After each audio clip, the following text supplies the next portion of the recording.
നമസ്കാരം. ഇന്ന് ഞാനിവിടെ പറയാൻ ഉദ്ദേശിക്കുന്നത് എന്താണ് complex head and neck cancer എന്ന് വെച്ചാലെന്നാണ്.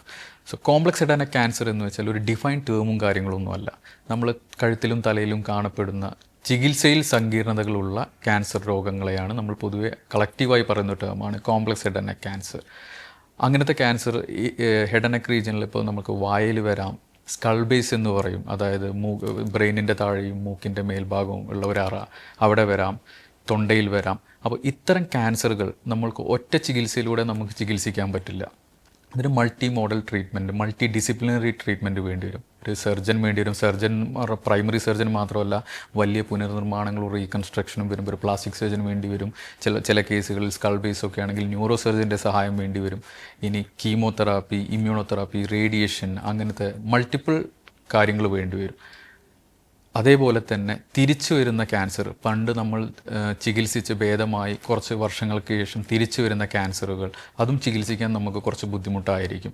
അപ്പോൾ അസുഖത്തിൻ്റെ വ്യാപ്തിയെയാണ് നമ്മൾ പൊതുവെ കോംപ്ലക്സ് എന്ന് പറയുന്നത്. കുറച്ച് കാലങ്ങൾക്ക് മുന്നേ ഇത്തരം കോംപ്ലക്സ് ക്യാൻസറുകൾ ചികിത്സിക്കാൻ നമുക്ക് പ്രത്യേകിച്ച് ഗൈഡ് ലൈൻസും കാര്യങ്ങളും ഒന്നുമില്ല. ഇപ്പോഴും നമ്മൾ ഗൈഡ് ലൈൻ സ്പെസിഫിക് ആയിട്ടല്ല പോകുന്നത്, പേഴ്സണലൈസ്ഡ് ട്രീറ്റ്മെൻറ്റ് എന്ന് പറയും. ഓരോ ഇൻഡിവിജ്വലിനെയും, ഓരോ രോഗിക്കും എന്ത് രീതിയിലാണ് അസുഖം വന്നിട്ടുള്ളത്, ഇപ്പോൾ നമുക്ക് കുറേ ടൂൾസ് ഉണ്ട്, വെപ്പൺസ് എന്ന് പറയാം, ഈ ക്യാൻസറിനെ കൊല്ലാൻ. അപ്പോൾ അത് ഉപയോഗിച്ച് നമുക്ക് പണ്ടത്തെ പോലെയല്ല, ഇപ്പോൾ even complex head and neck ക്യാൻസറിനെയും നമുക്ക് ഒരു പരിധിവരെ സുഖപ്പെടുത്താൻ സാധിക്കും.